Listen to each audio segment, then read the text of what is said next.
Je ne peux rendre grâce à Dieu et à voir le président Patrice Talon. S'il n'existait pas, on allait l'inventer.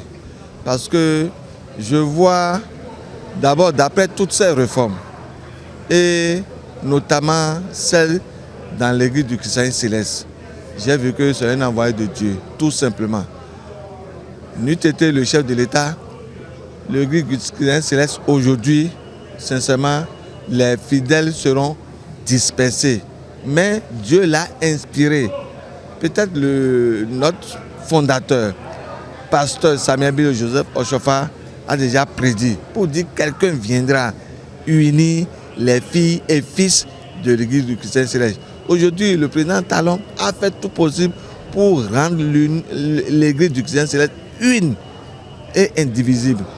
Et vous l'avez écouté tout à l'heure dans son discours, ce qu'il a dit.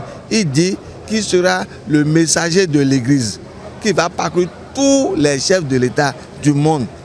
Et il dit au président, le nouveau président élu, pour dire qu'il a besoin de son soutien, de son accompagnement. Sincèrement, c'est un président et c'est un envoyé de Dieu. Il est céleste.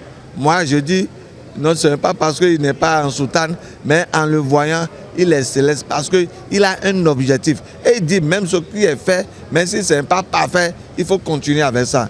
Sincèrement, je suis très content et je voulais demander à Dieu, le Père Céleste, de l'aider, de lui donner une longue vie, l'énergie nécessaire et de veiller sur lui et sur le nouveau président pour que cette réforme soit une réalité. C'est déjà une réalité, mais il faut qu'on achève, que ça soit finalisé et respecté une fois pour tout. Et ça devient une loi que tous les fidèles de l'église du Christ Céleste doivent exécuter.